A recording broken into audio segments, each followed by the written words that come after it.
केंद्रीय वित्त मंत्री निर्मला सीतारमण ने बुधवार को मोदी सरकार के दूसरे कार्यकाल का पूर्ण बजट संसद में पेश किया।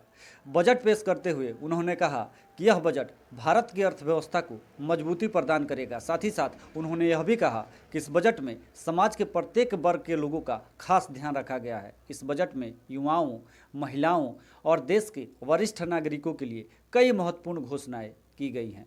हालांकि विपक्ष लगातार इस बजट पर सवाल खड़े कर रहा है। विपक्ष का कहना है कि इस बजट में नया कुछ नहीं है, यानी सब कुछ पुराना है। पुराने बजट को ही फेरबदल कर इस बार भी पेश किया गया है। इस बजट से सबसे अधिक फायदा कारपोरेट घरानों को होने वाला है, ऐसा कहना है विपक्ष वालों का।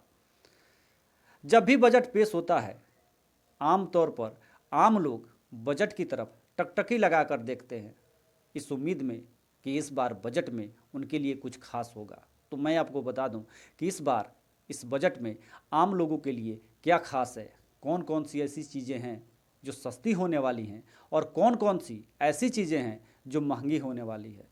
सबसे पहले मैं आपको यह बता दूं कि मध्यम वर्ग के लोगों के लिए टैक्स प्रणाली में छूट दिया गया है। यानी अब मध्यम वर्ग के जिन लोगों की आय 7 लाख से अधिक होगी, उन्हें ही टैक्स देना पड़ेगा।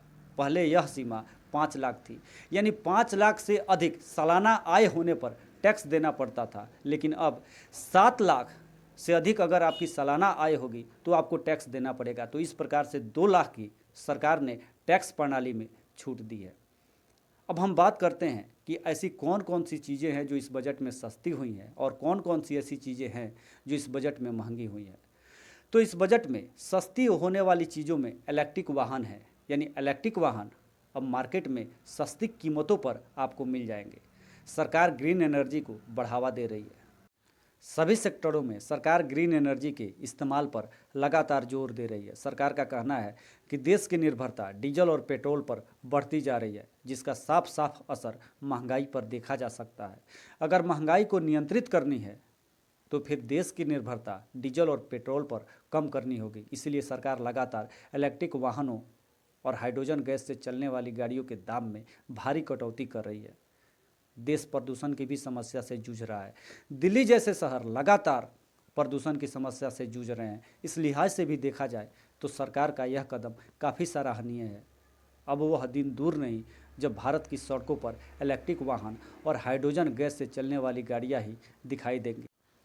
तो इस बजट में सस्ती होने वाली चीज़ों में इलेक्ट्रिक वाहन, मोबाइल फ़ोन की लिथियम की बैटरी, कैमरे का लेंस, खिलौने तथा साइकिल शामिल है। वहीं इस बजट में जो चीज़ें महंगी हुई हैं उसमें सिगरेट और सोना चांदी शामिल है। अगर आप सिगरेट पीते हैं तो आपको अपनी जेब ढीली करनी पड़ सकती है। मैं तो कहता हूँ कि सिगरेट पीनी ही क्यों है। सिगरेट पीने से स्वास्थ्य पर भी बुरा असर पड़ता है, साथ ही साथ हमारी जेब पर भी बुरा असर पड़ता है। इस बजट में सिगरेट 16% महंगा हो गया है। वहीं अगर आप सोने चांदी के शौकीन हैं, गहने के शौकीन हैं, तो फिर आपको अपनी जेब ढीली करनी पड़ सकती है। अगर आपके घर में इस साल शादी विवाह होने वाला है तो आप संभल जाइए, क्योंकि सोना और चांदी इस बजट में महंगा हो गया है। इसके साथ ही रसोई घर में लगने वाली चिमनी भी महंगी हो गई है। रबर के उत्पाद भी इस बजट में महंगे हो गए हैं। तो इस बजट का आम आदमी पर क्या असर पड़ता है, उसकी जेब पर क्या असर पड़ता है, ये तो आने वाला समय ही बताएगा। फिलहाल मैं अशोक कुमार सिंह अपने YouTube चैनल इन्फोबिया के साथ आप सभी से विदा लेता हूँ। धन्यवाद।